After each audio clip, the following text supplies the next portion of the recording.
The new McCrispy Strip is here. Dip approved by ketchup, tangy barbecue, honey mustard, Sprite, McFlurry, Big Mac sauce, double dipped in buffalo and ranch, more ranch, and creamy chili McCrispy Strip Dip. Now at McDonald's. Ba-da-ba-ba-ba.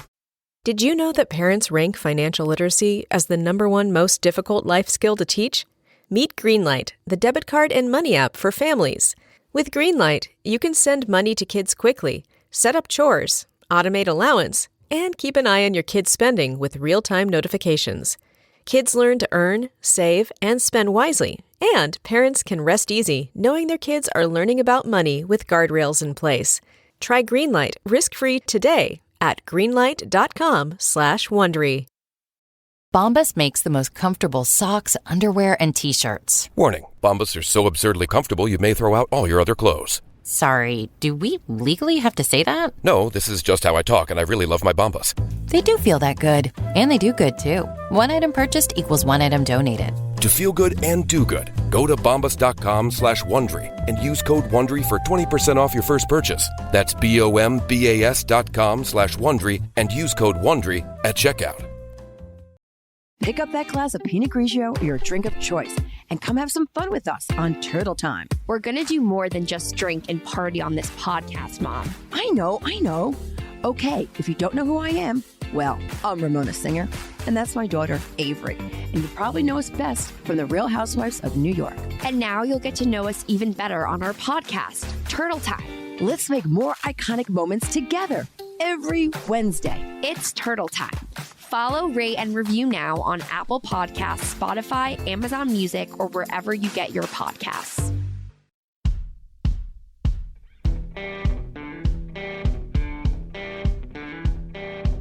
I'm Brett. And I'm Alice. And we are the Prosecutors.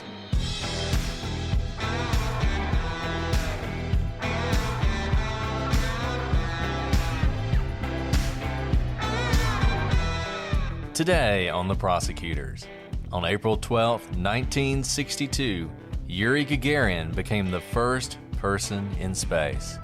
At least, that's what they want you to believe.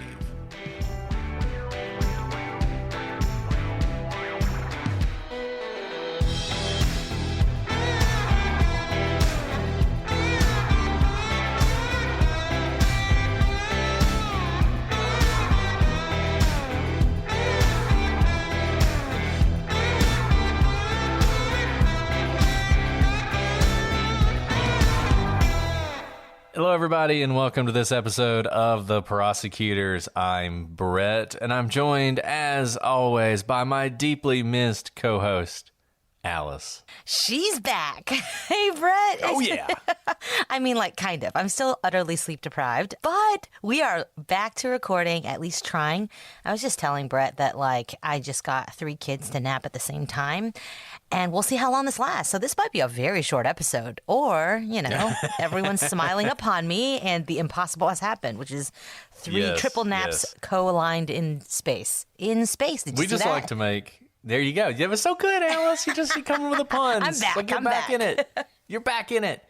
Yeah, it's funny. We just trying to make this harder and harder on ourselves. We started out with 1 podcast, and I had 1 kid, you had 2, and then I had 2 kids, and then we had 2 podcasts. Now you have 3 kids. It's like, oh my goodness. The metrics were really not, the math is not working out in our favor. I don't know what we're thinking. We're really bad at math, apparently.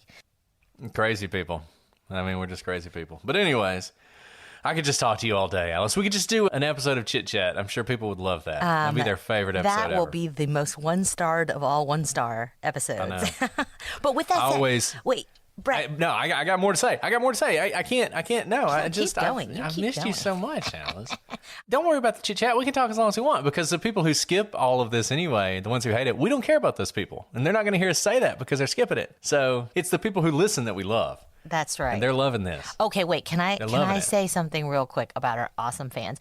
I have never felt so much support postpartum than with our fans after this last baby. I mean, the excitement that people showed. I mean, I think they were more excited than I was. That's not really true. But the gallery, our Facebook group that's run by fans, like was exploding with support. I just couldn't believe it. I mean, guys, I was like literally in the hospital bed just scrolling through the gallery at all hours of the night because, you know, they like come in every 30 minutes to check your blood pressure and not let you sleep.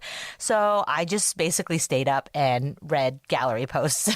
So thank you guys for keeping me entertained for the early days. Yeah, you guys are awesome, and you've always been so supportive, and we love you so much. So thank you for that, and thank you for taking care of Alice as she's recovering. Maternity leave has to come to an end at some point. Guys, my Alice, baby... you got to put you back to work. I was going to say, my baby's still like barely a month old, but it feels like the coffee's starting to kick in.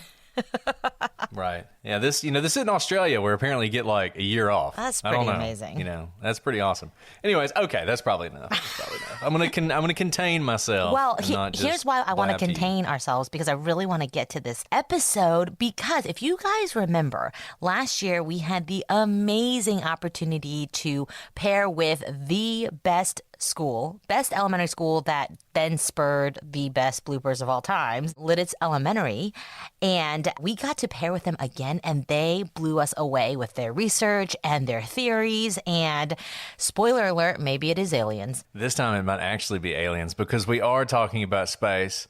We were talking about the early days of the space race, when the United States and the Soviet Union were going against each other to see who could master space first and eventually reach the moon. And while the United States eventually was the first and only up to this point country to put a person on the moon, it didn't start off that way. The Soviet Union was far ahead of the United States in their ability to put people into space, and that led to some real sort of conspiracy theories that may have some substance to them. So yes, thank you so much to the kids at Lidditz Elementary. Y'all were awesome. We enjoyed talking to you about this case so much. Thank you for all your research and the timelines and the theories.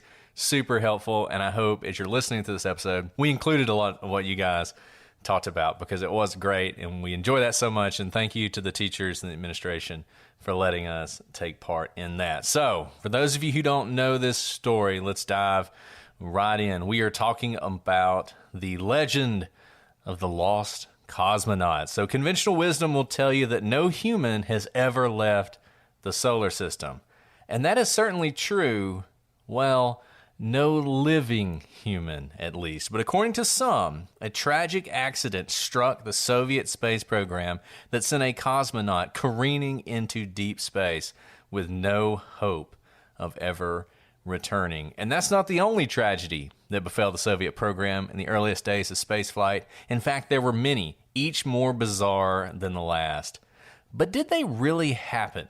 Or is this just an urban legend born of a heated competition and the notorious secrecy of the Soviet Union? It turns out the answer is complicated. And Alice, before we even get into this, I gotta say, this may be a legend, but if it is one of the most frightening legends. It is hard for me to imagine anything more terrifying than being in space and being sort of shot off away from the Earth with no way to return and just seeing home drift away into the darkness. I mean, that just sends chills down my spine. I mean, it's quite literally been the plot line of multiple Hollywood blockbusters, because I think it strikes deep within, every human's core. In the ocean, maybe there's the possibility you'll find, an island, or you'll be able to be washed on shore, or someone's going to rescue you in a ship. If you are even in a plane that's being downed, maybe somehow you'll be able to be ejected and survive, or you'll have a parachute, or you'll have a soft water landing. But there is no hope for you if you are floating out into space. You know that your air is limited. It will run out. You cannot float and breathe, infinite amount of time. And the temperature is completely inhospitable to life. Everything in space is inhospitable to life. So unlike every other situation in our understanding of the world where you might have a possibility of surviving, there is no such thing as survival in space. And I think that's why it's so terrifying, Brett. And I mean, if you guys have seen the movie Gravity, Sandra Bullock's in the movie, and there's the scene where she begins to float off, or one of them starts floating off into space. I did the very unwise thing of watching that movie at night in an airplane. And I was like, it gave me real anxiety. And I started kind of hyperventilating. I was like, space is not the same as an airplane. I have to turn this movie off. But I really do think that's why, if this is just an urban legend, it strikes at something very deep in all of us, which is we recognize that there is absolutely no hope. It is truly hopeless for life if you are in fact floating out into space. And we're going to give you guys a timeline of the events that some people have speculated occurred in the early days of the space race. Understand that we're giving you the times and the dates of things that may have happened, but obviously a lot of this is not confirmed. The official story, as we said at the beginning, is that there was no one in space until April 12th, 1962. But these stories make you wonder. So this takes us all the way back to 1957. And though this may seem like some historical story, this is incredibly timely because, the United States actually just announced their newest team of astronauts to travel to the moon in decades. And so this is something that, space and space exploration is not something that is left in the 50s or the 60s or the 70s. It very much is something that we explore today. And we haven't even begun to explore a fraction of the universe. And so this is a story that goes back, 50, 60 years, but really it's just as timely today as ever. So let's go back to October 4th, 1957. The Soviets launched Sputnik, the first artificial satellite. Two brothers, 25-year-old Achille and 18-year-old Gian Battista Giudica Cordiglia. That's beautiful. Not the way I said it, but how it would actually be said. These two brothers hear the news broadcast on a radio they built themselves. Where they lived in Turin, Italy, was in the orbital flight path of Russian launches. And these brothers were just curious. They loved building things. They were incredibly smart. I don't know how to make radios of my own, but they were able to actually use their radio that they built to record the signal from Sputnik. These amateur brothers, they're not part of any sort of research lab or anything like that. From this point forward, the brothers would continuously upgrade their equipment, eventually moving into an old German bunker to catch these radio signals. By mid-1958, they were regularly recording the signals from both Russian and American satellites. I mean, talk about an incredible hobby. These are things that governments are trying to do, right? During the space race, especially, governments want to know what other countries are doing. But these are just two amateur brothers, quite literally almost ET style, sticking satellites in the air and catching these signals that governments themselves would want to catch. And you might think, how is it possible that they can do this and governments couldn't? A lot of it is being in the right place at the right time. The flight paths of a spaceship, if you've watched some of these launches where now they'll show you exactly where the spacecraft is and where it's going, you notice it's not like the thing just goes around the Earth in a perfect circle. Oftentimes, number one, it's traveling in sort of these strange up and down around the Earth motions. I mean, there's all sorts of mathematics and science that goes into what the best flight path for any particular launch is. But where the Russians were launching their spacecraft, they're basically going down from Russia and right over where these guys are. So they're in the perfect place, and they're actually listening. At this point, this very early point, everybody's trying to catch up and figure out how to do this. I mean, they are converting old missiles that the Nazis had built basically into spacecraft. The United States and the Russians stole a bunch of Nazis. The Russians got some Nazis. The United States got some Nazis. We took all our Nazis to Huntsville, Alabama. They took all their Nazis to a secret city and that's like basically in Kazakhstan now. And they re-engineered these German V2 missiles into rockets to go into space. And so everybody's just figuring out as they go. Eventually, this will be commonplace, and the Americans will be listening to everything the Russians do, and the Russians will be listening to everything the Americans do. But they're not doing that right now. So there really is a lot of mystery about what's going on in space, and these guys were just in the right place at the right time. Absolutely. And again, that's why their curiosity is great. They didn't build this radio in order to catch Sputnik. Really, they were just hobbyists, and they happened to catch kind of this once-in-a-lifetime radio signal, and they continued to follow it. And on December 10th, 1959, the AP ran a story indicating that U.S. intelligence believed that a number of Soviet space flights had failed in 1957 and 1958. This was seemingly confirmed by a communist source in Prague who said that 4 cosmonauts, 3 men and one woman, were lost in accidents during attempts to put a person in space.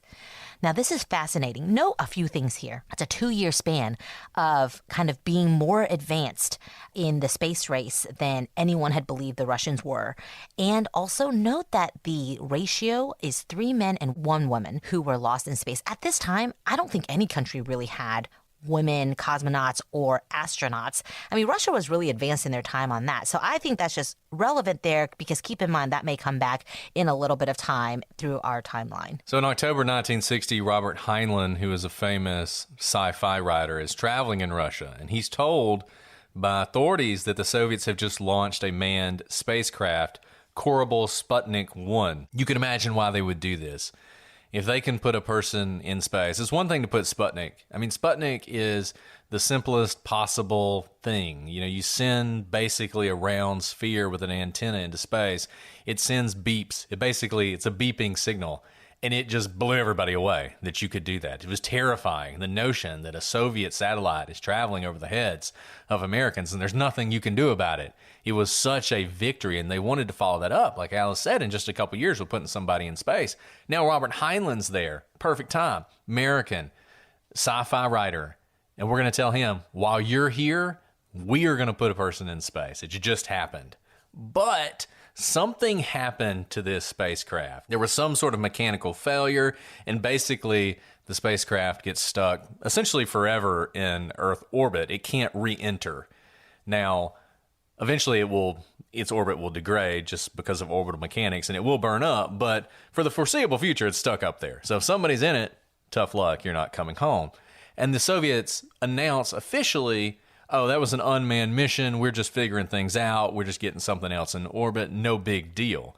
Obviously, that conflicts with what they told Heinlein, and you have to wonder.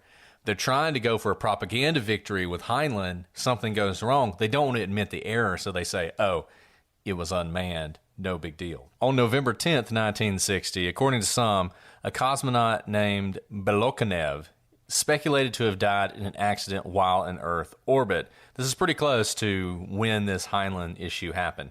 The best proof for this is the Soviet response to the story. A journalist and cosmonaut candidate named Yaroslav Golovanov, who covered the Russian space program for decades, wrote that this claim was false and it was a stain on the honor of the Soviet space program. And a lot of people have wondered, seems like the lady doth protest too much. Is this a situation in which something terrible happened, and if it weren't true, the Soviets just let it go, no big deal. But since it was, they come out with this big propaganda push to say, no, nothing like that happened. Now fast forward to February 2nd, 1961. Now you have a situation where the Judica Cordiglia brothers are coming back into the picture. They're monitoring these launches the Soviets are doing.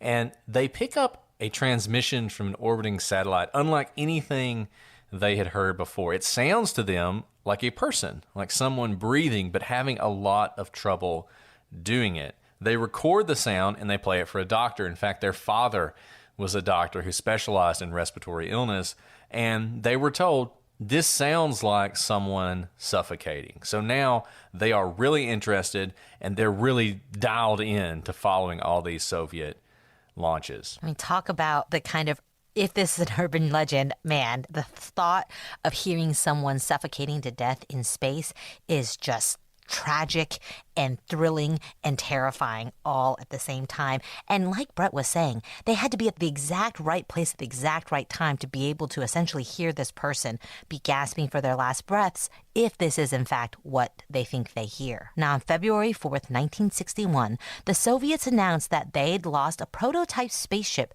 that had burned up on re-entry. And the date it was lost?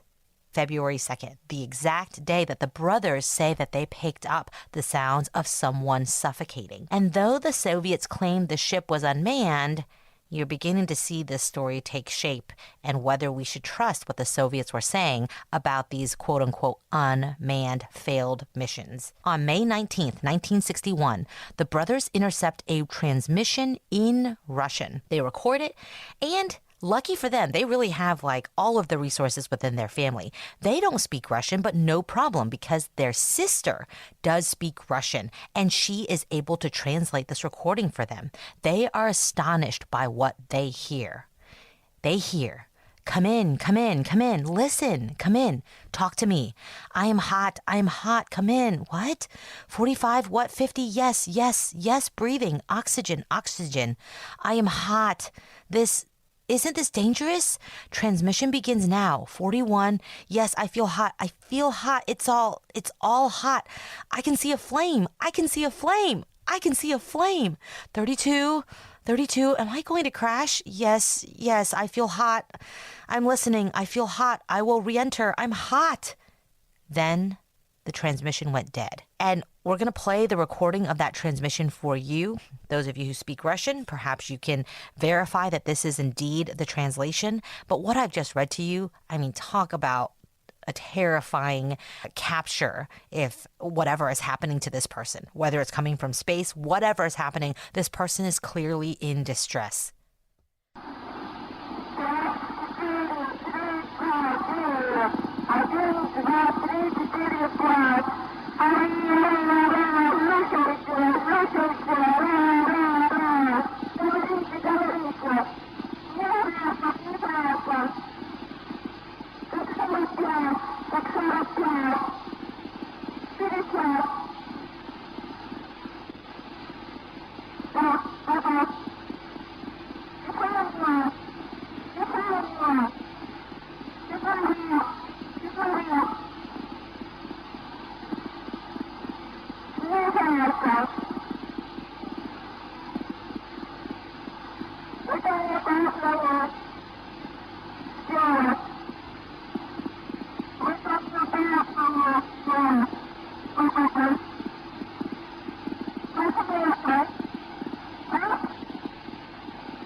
So you heard that yourself, and it seems like it's a woman who is speaking it. And just within a week of the brothers hearing this, really what it sounds like is someone's getting very hot. And also note the last words they say is, I will re-enter.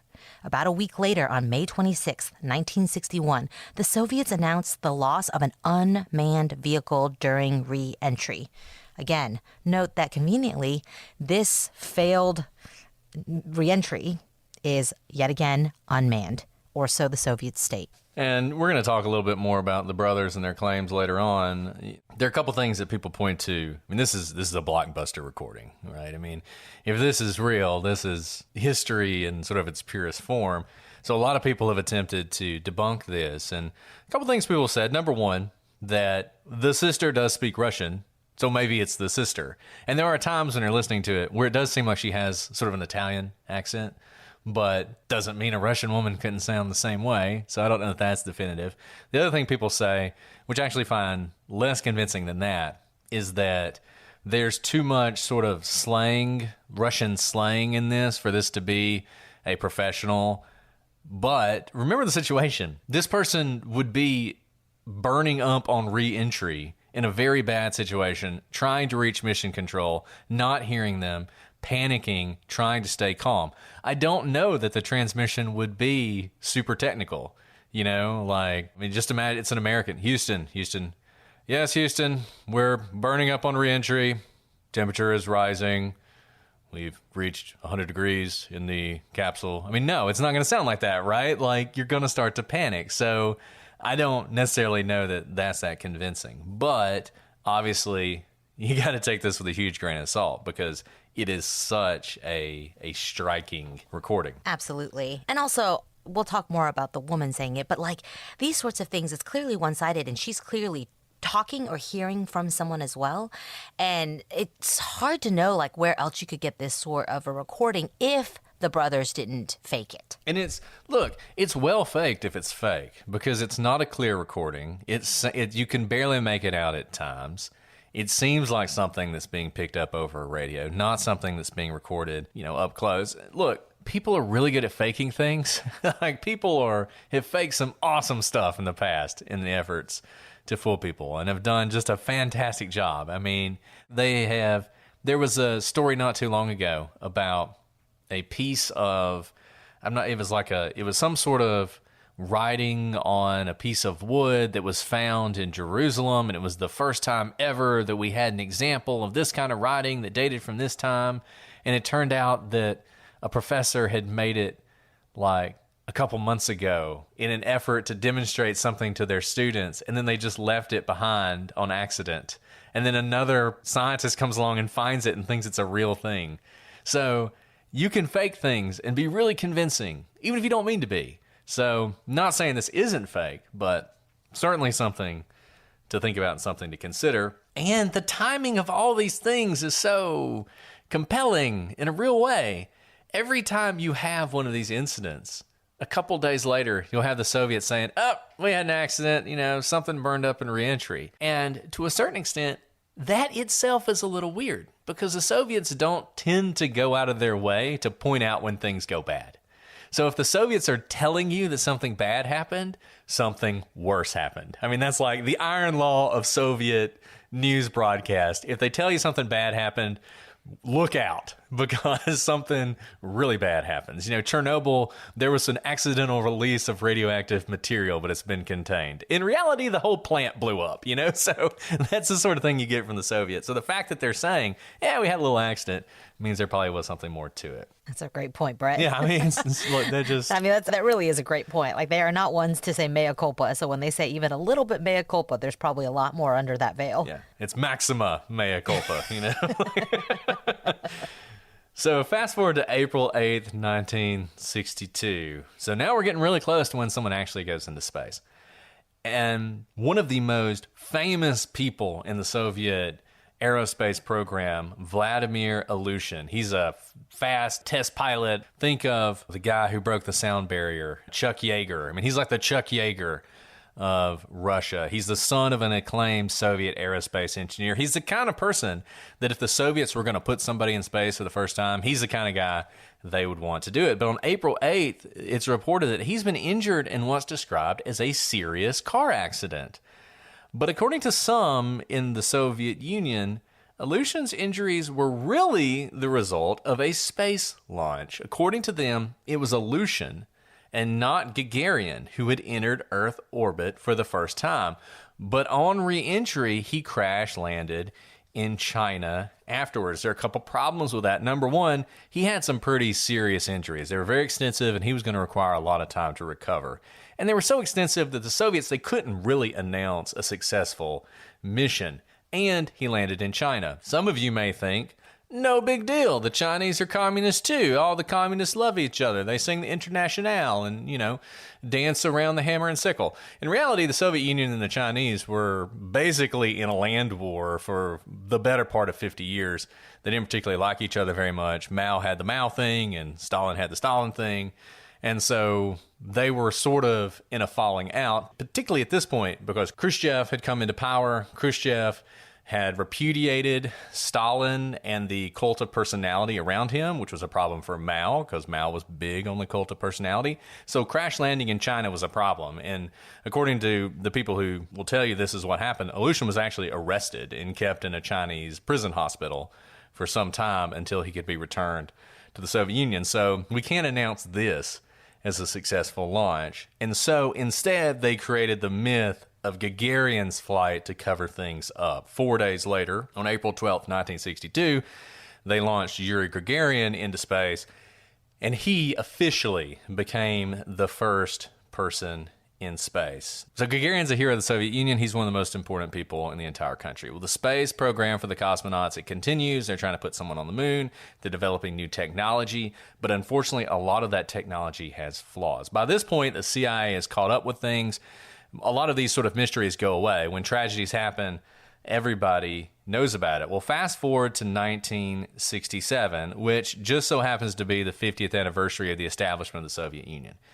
The Soviets want to do something spectacular to mark this occasion, and they have a brand new capsule, the Soyuz 1, that is supposed to be the thing that is going to launch them forward and enable them to reach the moon first. The problem was this spacecraft had a lot of problems, so many problems, hundreds of problems, as a matter of fact, that Yuri Gagarin, who was supposed to be first in line to fly, suggested we got to postpone this. Well, they couldn't do that. The Soviets wouldn't accept that. We got to do it this year. It has to be on the 50th anniversary. And so they asked one of his best friends, instead of Gagarin, who we can't afford to lose, Vladimir Komarov, to fly instead. And so Gagarin became the backup person.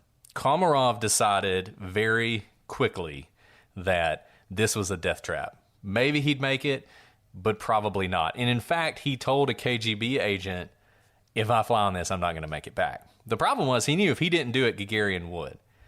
And Gagarin actually begged him not to fly on this flight. But he wouldn't do it because he didn't want anything to happen to Gagarin. They launch into space.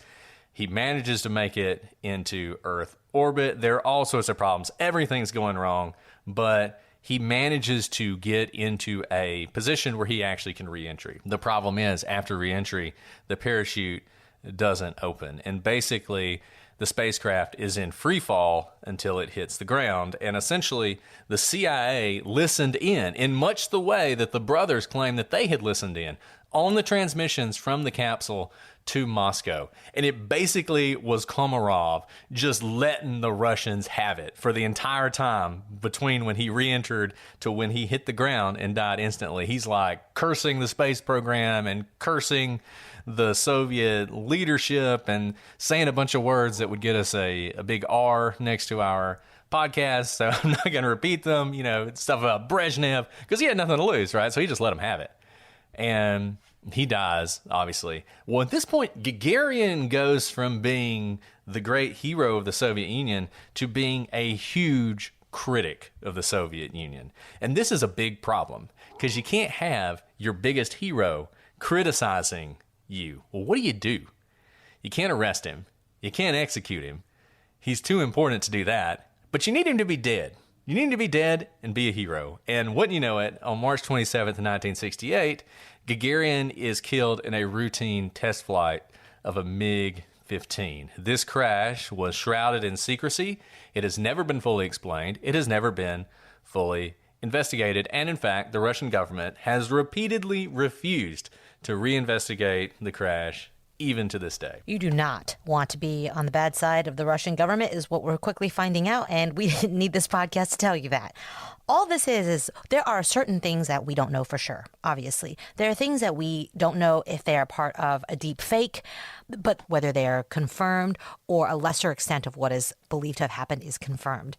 And so what we do know is that people important in the space program are routinely killed. They disappear. They kind of disappear from images and lore within the Russians, and they are all seemingly interchangeable. I mean, can you imagine, Brett, if you were recruited to go on a mission specifically because the person who is slotted to do it is too important to die? And they're like, but you're okay to die. Why don't you go and test drive this for us instead, because you're a little bit less important? But really, that's how the Russians ran their space program. And in some ways, you kind of needed that ruthlessness if they wanted to be the first in space. But that's exactly what it was. It was utterly ruthless. And remember, these are incredibly smart, accomplished cosmonauts. They aren't necessarily just interchangeable. It was once in a lifetime time opportunity, and also they had to study. They had to be smart enough. They had to be in the right place at the right time. And they would be a national hero in and of themselves, each one of them, but they are all being kind of pawns in this space race that is going on. So there you have our timeline. And if you can't tell from that timeline, there's a lot of unusual aspects to discuss. Life can be chaotic. If you're running a retail business, don't let disorganized order fulfillment add to the chaos. Use ShipStation instead. With ShipStation, you never have to worry about shipping and fulfillment again. Whether you're running a business out of your garage or you have multiple warehouses, ShipStation is ideal for every phase of your business's growth. Save time with one login for all your stores and by automating repetitive tasks. Plus, you'll save money with the best shipping rates from global carriers. ShipStation's industry-leading features help you deliver a better customer experience. They'll get accurate and faster shipments along with automated tracking updates with your branding. And with up to 88% off UPS and USPS rates and up to 90% off FedEx rates, ShipStation is the fastest and most affordable way to ship. Calm the chaos. Switch to ShipStation today. Start a free trial at shipstation.com/audio. That's shipstation.com/audio. I'm back to talk to you about one of our favorite sponsors, HelloFresh. Recently, I was getting ready for an interview. I was running around with the kids and I hadn't eaten anything. Thank goodness we had HelloFresh. We were able to whip up the pork stir fry with crispy onions and it hit the spot. And it was fast and it was easy and it was affordable. And that's what makes HelloFresh one of our favorite sponsors and America's #1 meal kit. HelloFresh does more than just delicious dinners. Not only can you take your pick from 40 weekly recipes, but you can choose over 100 items to round out your order, from snacks and easy lunches to desserts and pantry necessities. Everything arrives in one box on a delivery day you choose. HelloFresh is easy and it gives you more options. And it can make dinner time a snap with deliciously easy options that will please everyone at your table. From a fit and wholesome to pescatarian to veggie, they have a meal plan that suits your lifestyle. Plus, you can swap out proteins and sides to your liking, and I promise you, your kids are going to like it. Alice isn't here to say that her kids gobbled it up, but mine did. My son, who is a notoriously picky eater, I gave him some of that pork, and he could not get enough. So, it is time for you guys to join us on the HelloFresh bandwagon, because we're not getting off anytime soon. Go to HelloFresh.com/TP16 and use code TP16 for 16 free meals. Plus free shipping. That's HelloFresh.com/TP16 and use code TP16 for 16 free meals plus free shipping. And you can find out for yourself why HelloFresh is America's #1 meal kit. This episode is sponsored by BetterHelp. You know, we're all so busy out there, and one of the questions you should ask yourself is, how much time are you spending on yourself in any given week versus how much time you spend on other people? How do you balance the two? It is so easy to get caught up in what everyone else needs from you and never take a moment to think about what you need from yourself. We do it all the time. We're trying to be helpful, we're trying to be thoughtful, and sometimes we lose sight of our own needs. Therapy can give you the tools to find more balance in your life so you can keep supporting others without leaving yourself behind. And that's really where BetterHelp can come in.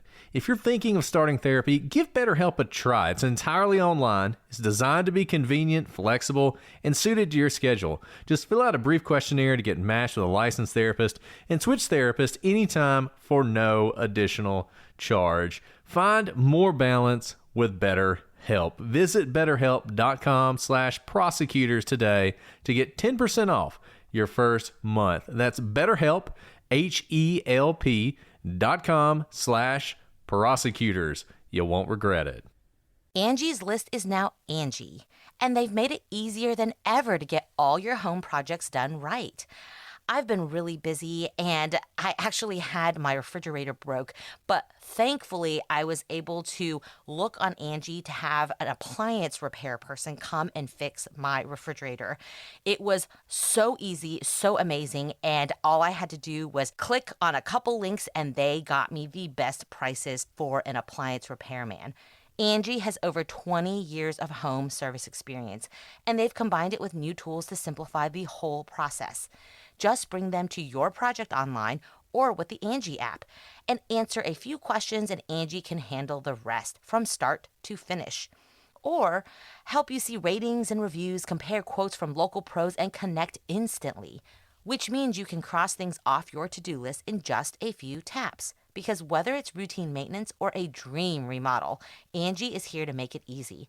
So get your next project done with the help of a pro from Angie. Download the free Angie mobile app today or visit Angie.com. That's ANGI.com. So we're back to talk more about Masterclass, one of my favorite new sponsors on the show. You guys know I'm a lifelong learner. I believe in it. I like to know how things work. I like to learn about history. It's one of the best parts about living is figuring things out. And that's where Masterclass can come in.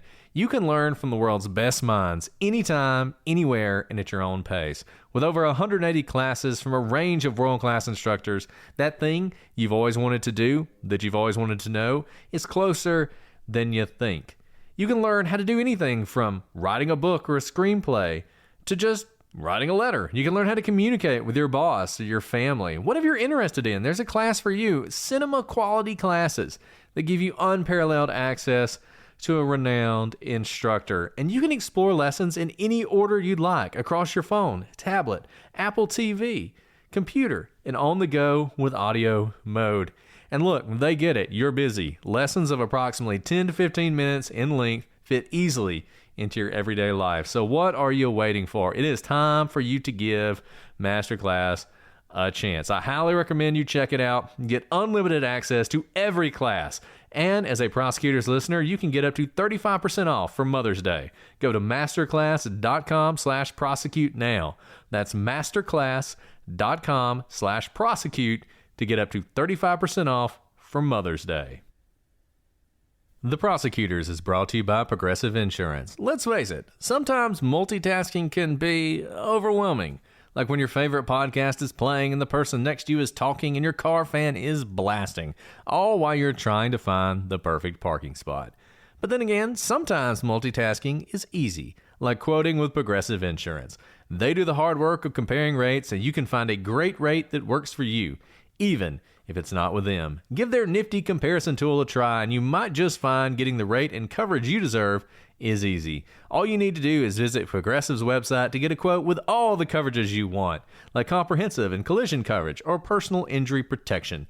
Then you'll see Progressive's direct rate, and their tool will provide options from other companies all lined up and ready to compare, so it's simple to choose the rate and coverages you like. Press play and comparing auto rates. Quote at Progressive.com to join the over 29 million drivers who trust Progressive. Progressive Casualty Insurance Company and affiliates. Comparison rates not available in all states or situations. Prices vary based on how you buy. One of those is a list of some of the suspected lost cosmonauts that those brothers claim to have recorded. Now, this is all according to the Fortean Times. And again, it's suspected because they're not confirmed by the Russians, certainly not. But what we have is quite the list. I'm going to list through them really quickly for you so you can see how many we're talking about. May 1960, an unnamed cosmonaut lost when his orbiting space capsule veered off course. February 1961, the brothers recorded the suffocation of a cosmonaut. April of 1961, just prior to Yuri Gagarin's flight, a capsule circled the Earth 3 times before re-entering the Earth's atmosphere. May 1961, weak calls for help from an orbiting space capsule are captured by the brothers. October of 1961, a Soviet spacecraft veered off course and vanished into deep space. November 1962, a space capsule bounced off the Earth's atmosphere during re-entry and disappeared forever. April 1964, cosmonaut seems to be lost when a capsule is burnt up on re-entry. So I just listed 7 potentially lost cosmonauts to you. And what you notice here is that despite these potential failures, really, let's just call them failures, whatever they are, because even if no one was lost during them, the Russians confirmed that these quote-unquote unmanned space vehicles were failed. they didn't stop, right? We have February 1961, April 1961, May 1961. Usually when you're losing life or you're losing these like incredibly expensive space machines, you take a break to study what went wrong in order to get all your ducks in a row, make sure it doesn't happen again before you relaunch. But here you can see really what they're doing. It's like the front lines. As soon as the front lines are knocked down, push more people to the front lines because we have to win this space war. Safety is really not at the top of the to-do list for the Russians here. They're like, failure, do it again. Failure, do it again. Failure, do it again. The problem is, if these failures included lives, that is a stunning loss and disregard for life in order to win something like the space race. And that's not even all of them. That's just some of them that they claim to record where something like this happened. And Alice is right. The Soviets were willing to do anything to win this race. And what we know for certain, whether you believe anything we've said up to this point, know this. They absolutely covered up bad news, including bad news that had to do with their space program. And we've talked about some of this before. The Kyshtym nuclear disaster in Chelyabinsk in 1957 was the worst nuclear disaster until Chernobyl and is still the third worst in history. And yet, the Soviets were able to hide its existence until the 1970s. And even then, people didn't know what a big deal it was. Chernobyl itself would have remained a secret were not for its sheer size and inability to cover up. Now, it might make sense to keep your nuclear program a secret since so much of it happens behind closed doors anyway, but even with the eyes of the world on the Russian space program, they still managed to keep much of it a secret, especially their failures. On October 23rd, 1960, right in the middle of this time period we've been talking about, a rocket exploded in Baikonur Cosmodrome, killing 165 scientists and technicians. This event was not acknowledged by the Russians until 1990. That's how long they were able to cover it up. 30 years, over 100, nearly 200 people killed, hundreds more injured, and they kept it secret for 30 years. And you know what's shocking about that? So keeping it quiet for more than a generation, it's not like it's just those 165 people who were killed. They have families and contacts and friends. You have one missing person typically in today's world, and like Reddit goes crazy with, I last saw them this time, I TikToked with them this time, all these sorts of things. But to be able to keep it quiet when there's such a vast conspiracy is amazing. We talk about this all the time, that conspiracies are hard to keep a secret because when you have two or more people involved, it's really hard to keep both or more people silent. Someone will eventually break. Man, the Russians are masters at keeping things quiet. In March 1961, Valentin Bodarenko, one of the first cosmonauts and the youngest, was killed as a result of a fire during a training exercise. His best friend, Yuri Gagarin, sat at his bedside until he died of third-degree burns across his whole body. This was a horrific and painful death, and the Soviet Union didn't just cover up his death, they actually attempted to remove any evidence of his existence. I mean, talk about cold-blooded. This is not just, he disappeared, we don't know who he is. I mean, they are trying to erase him from the face of the planet. The Soviet Union destroyed all record of Bodarenko's involvement in the cosmonauts and any records of his life. They erased his image from photographs of other cosmonauts. I mean, this is straight up out of like Back to the Future, where people start disappearing from pictures. They are doing this in order to erase his very existence, any trace of him. And it wasn't until 1986 that anyone even knew about Valentin. If the Soviets were willing to go this far just to cover up the death of a cosmonaut during a training exercise, what would they do to cover up the deaths of cosmonauts in the race to put the first man in space? And it's so bad with Valentin, there is a plaque on the moon that includes all the names of cosmonauts and American astronauts that we know about who died during the space race that we put up there when we landed on the moon, including both the Soviets and the Americans. His name's not on it because nobody knew about him because they'd covered it up so effectively. So this is an example of a lost cosmonaut that absolutely happened. He didn't make it to orbit. He died in a training accident. But nevertheless, he is a cosmonaut who died in the service of the Soviet Union, who they completely covered up. And we know about that for a fact. And what else we know for a fact is that of the original cosmonauts, no fewer than 9 had been airbrushed out of official photographs released in the 70s. We know that one of them killed himself, at least that's what we're told. Another left the program after an accident. That one pretty much did happen. And another simply disappeared without a trace following another car accident. But what happened to the rest is a complete mystery. Yaroslav Golvanov, a high-ranking official in the Soviet space program who ran cosmonaut training for 20 years, would later admit that 6 or 8 cosmonauts had died in accidents. But how, when, and where, he never disclosed. Now, so far, we've been taking the brothers' claims as true, but there are problems with what they claim. And first, it's probably not possible for them to have intercepted every single communication they claim to have collected. There's basically no important space event that they did not claim to listen in on. Due to the curvature of the Earth and a bunch of principles that, honestly, I don't understand, Brett, because I'm not a physicist or an astronaut. I barely do math anymore. Another life I did, but no longer do I do math. There are only certain times a person in any one place could hear a transmission.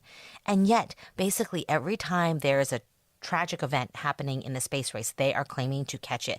They'd have to be in the exact right place at the right time, and they wouldn't know where to be or when it would happen, but yet they're able to catch it every single time. Second, it is difficult, if not impossible, to transmit during re-entry. The plasma created by a re-entering spacecraft is significant and disrupts communication. However, it's worth noting that the recordings in question are one-way transmissions.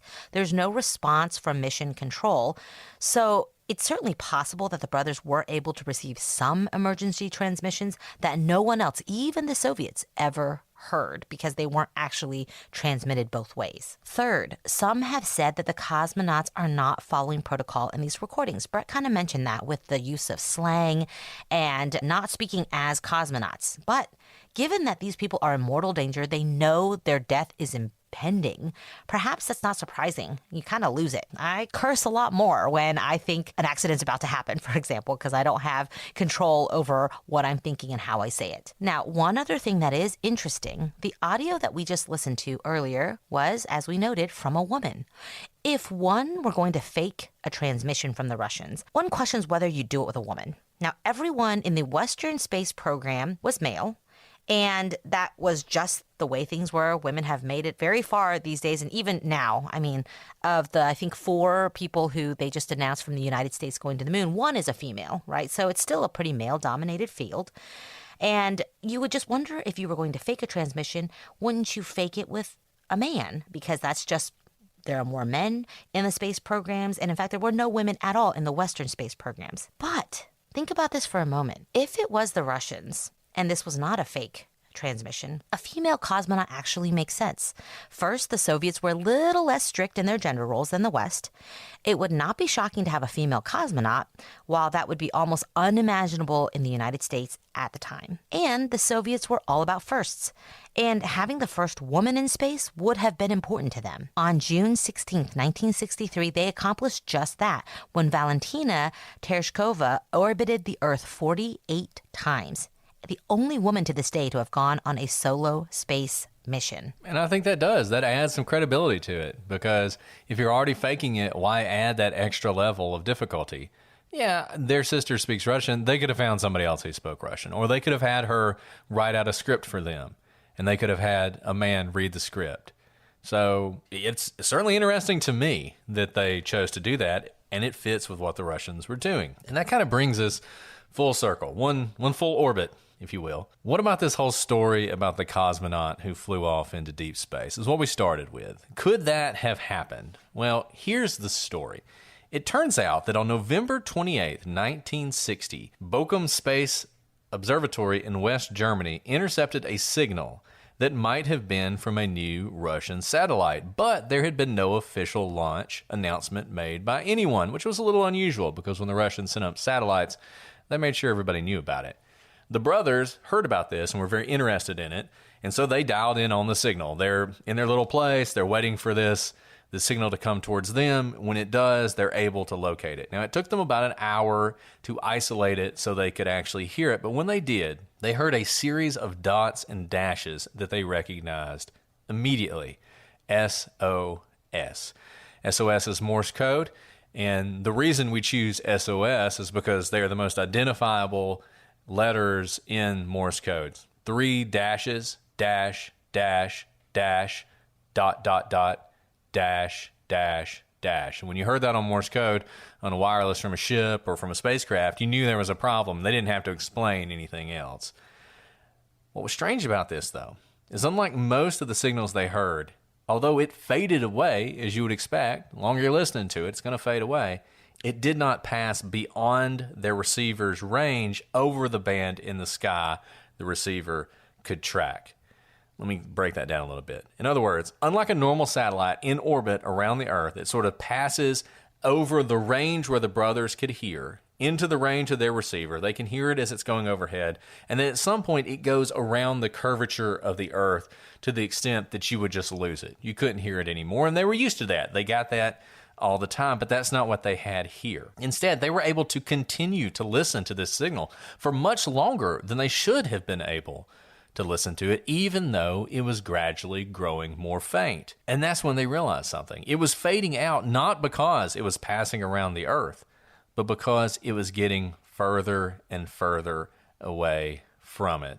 The theory then is as simple as it is chilling. This was a rocket that had left the Earth's orbit with someone inside, drifting further and further away from the Earth with no ability to return to it. The obvious question: did the Soviets have the technology to achieve this feat, even if by accident? Leaving Earth's orbit is actually pretty difficult, particularly if you want to go into deep space, and it requires multiple booster rockets. So you've all seen the various launches that we see all the time. They're rockets that sort of take the spacecraft up into space. If you've ever seen the Apollo 11 launch, the main booster breaks away, another booster fires. You have to have multiple stage rockets to both get you into orbit and then get you out of it. And critics have said that the Russians did not have this capability until the late 60s. But that's not entirely true. We know that the Russians clearly had it as early as 1965. They acted like they didn't, but they certainly had it as early as 1965. Whether they had it as early as 1960 is hard to say. But given that this capability was necessary to reach the moon, and that was the Soviets' ultimate goal, it would not be surprising if they were experimenting with these kinds of rockets much earlier than we thought, and that in this case, it went horribly wrong. And so maybe it's true. Maybe deep in the recesses of space, so far away from the Earth that the sun itself is just a dot in the sky, there's a Soviet cosmonaut traveling endlessly in eternal darkness. And maybe he will be the first person to leave the solar system, even if in death. And maybe one day we'll catch up. Wish you just ended on that because that was so poetic. Look, it's a great story. It's a great question. I love it. It's one of my favorite. My favorite thing about the Soviet Union is their conspiracy theories are believable. So many conspiracy theories are not believable because, like, you couldn't cover and that they're up. so The good. Soviets totally could. Because whatever version of the truth that exists is fascinating. Whatever can explain the parts of the facts that we know to be confirmed is going to be wildly interesting. That's what's so interesting about cases like this and Dyatlov Pass, is there's likely not a boring explanation for what's happened here. It may not be exactly what we think it is, but I don't think it's a run-of-the-mill boring explanation. Right. And that's the thing. There is more to the story. Whatever the story is, there's more to it. The answer is not, this is all just fake. There's more to the story. I 100% believe that. I hope one day we know more. Maybe some of this is fake. Maybe the recording we played is fake. Maybe the guy never left orbit. But there were things going on there that I 100% believe were happening and were real. And there was a real race to put the first person in space. And the Americans were trying to do it and the Soviets were trying to do it. You're not going to convince me that the Soviets, who were willing to cut corners, and we know that, and people died because of it, succeeded on their first try with Yuri Gagarin. Now, I mean, maybe nobody ever made it up there, but it wouldn't shock me if people died in launches, explosions on the pad. We know, as that one person said, 6 to 8 cosmonauts died in accidents. Who were those people? And I don't know. It's a fascinating question.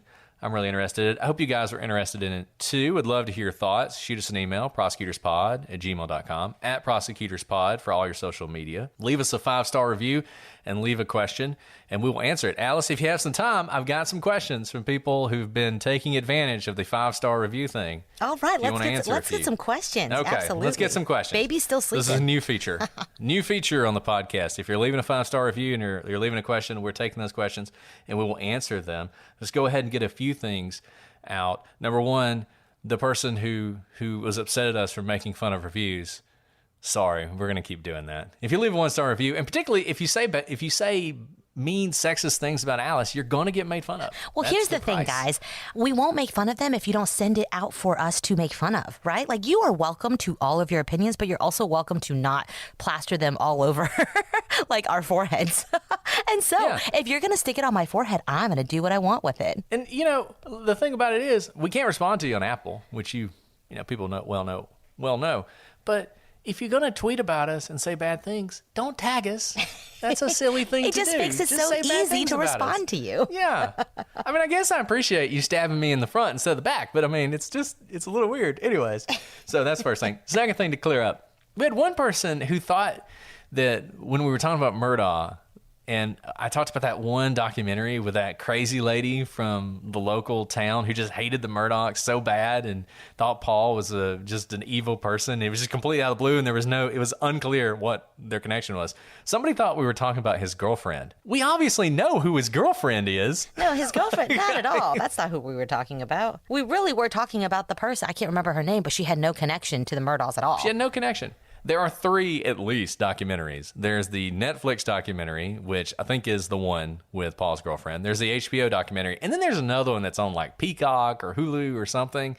That's the one with the lady. And if you see that, you will know what I'm talking about. It's just, she's just somebody from the community who really doesn't like him. So, no, we knew when we watched. I don't know how you could watch the Netflix documentary and not know that was his girlfriend, since that was the whole point of the first episode. But just want to clear that up. So with that out of the way, let's get to questions. Okay, Alice, this is from Jenna. She wants to know if you could have one case fully exposed for you, all of the information, all of the details, who done it, everything, soup to nuts, which case would it be? And I'll just go ahead and say, I'm going to go with Dyatlov pass on this. That you would absolutely say that. For me, it would be JonBenet. We spent, almost a dozen episodes discussing it. I don't think we'll ever really know the answer, so I would save my, know everything for a day, queen for a day card for JonBenet, because I don't think in our lifetime or any lifetime we'll ever truly know everything that happened. Yeah, there's so many cases. I mean, there's my personal interest would be Dyatlov pass. I would love to know Evansdale, just because those girls need justice. Maura Murray obviously would be great to know. I mean, there's so many cases that's a great question because of that, because there's so many answers, and it's a tough one to answer. Okay, Susie wants to know if we've ever seen a defendant take the stand and have it work out. No. Well, I mean, in my personal life, no. Yeah, oh, right. In my personal life, no. In our professional lives, no. So I've had the defendant only take the stand for trials. You wouldn't really trot out the defendant for substantive hearings, like motions to suppress and whatnot. They may want to talk, but they really shouldn't. You usually save it all for trial. And I've seen it happen a couple times at trial where the defendant takes the stand, and it has never accrued to their favor, partly because of this. A lot of defendants take the stand because they think they are so smart that they can pull the wool over the eyes of the jurors, and your average juror really can see right through it, and it makes it a very unsavory impression of someone when they think they're so haughty, that they're so much smarter than you, right? You're just not going to really like it when someone is condescending to you. And so whether that person had something good to say or not, typically the kind of atmospherics they give off does not benefit them. Now, we have had a case we've talked about on here what worked out, which is the Katie Autry case, in which the defendant in that case, who we feel pretty strongly was innocent, took the stand and was acquitted. And I think him taking the stand did help him out in that case. The eternal question of who's more likely to take the stand, somebody who's innocent or someone who's arrogant, I think there are a lot of arrogant, guilty people who take the stand in their own defense. And I don't know, it's so hard. And this is the thing we always talk about in jury and voir dire is, do you think someone who doesn't take the stand is more likely to be guilty? because a lot of people have that prejudice. If I was innocent, they tell themselves, if I was innocent, I'd get up on that stand and I would tell them, I'm innocent, I didn't do it.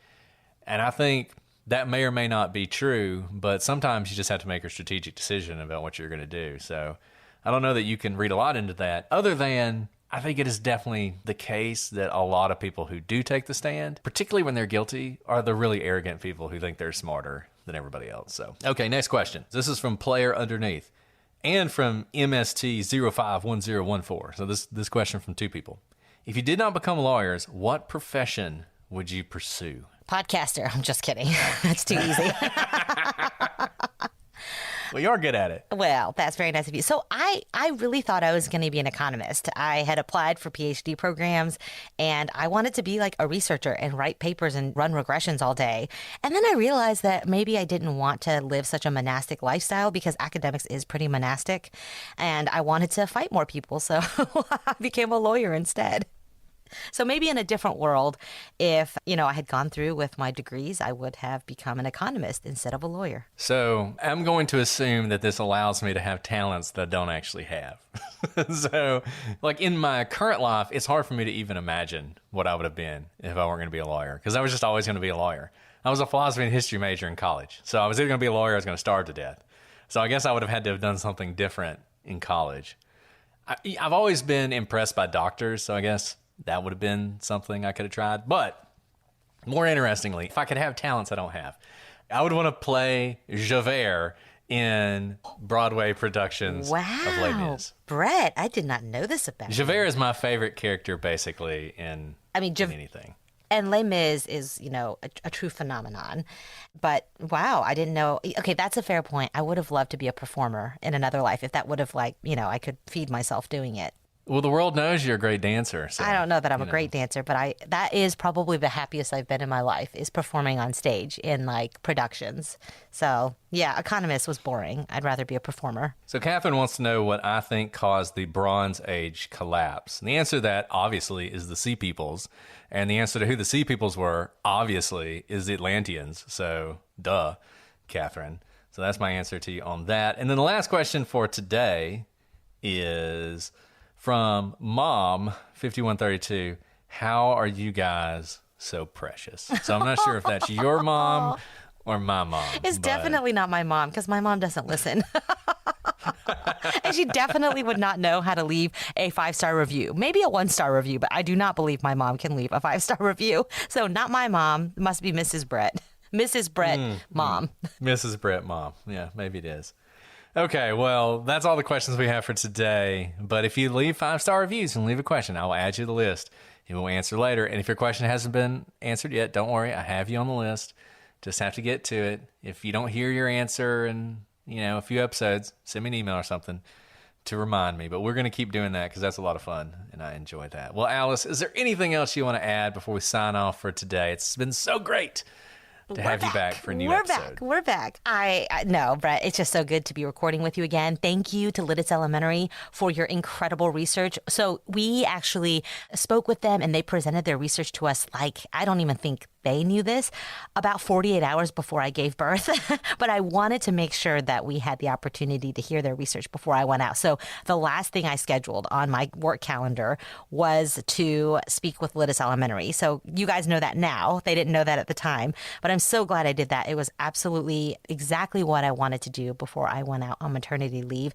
And guys, the future is bright because we have some incredible, curious, rational thinkers who presented fantastic theories. And I hope that they all continue their great venture into research, into these types of mysteries, because they're good at it. And I think that we're going to be okay for the future generation. It is kind of crazy how much recording we did right before Alice had her baby.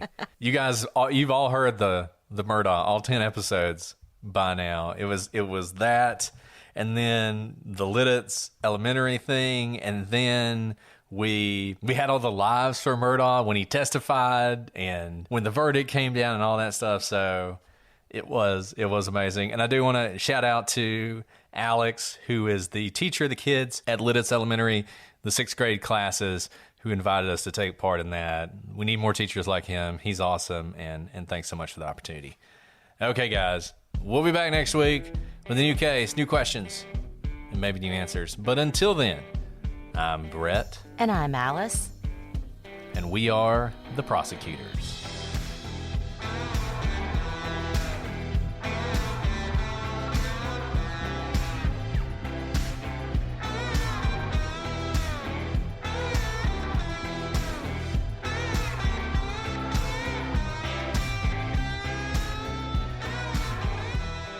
Thank you so much, Alice. It's just so good to have you back. So let's go back to October 4th, 1957. The Soviets launched Sputnik, the first artificial satellite. Two brothers, 25-year-old Achille? Yeah, this is going to be another one of those. We're going to start off real good. Achille sounds I'm going to go with great. Achille. Okay.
Two brothers, 25-year-old Achille and 18-year-old Gianbattista Giudica I think it's Cordiglia.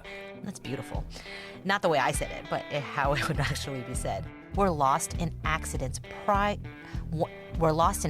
during attempts to put a spur. You got it, Alice.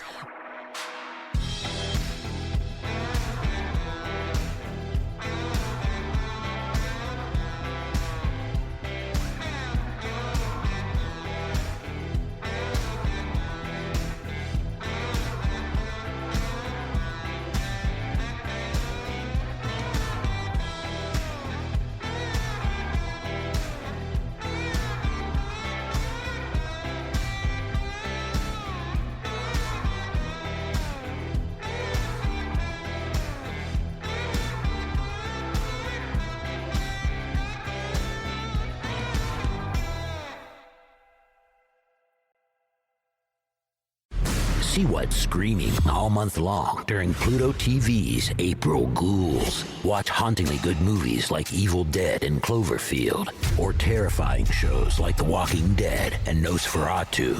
Plus, PlutoTV has hundreds of channels with thousands more movies and TV shows. Available on live and on demand. Download the free PlutoTV app on all your favorite devices. Pluto TV. Stream now. Pay never.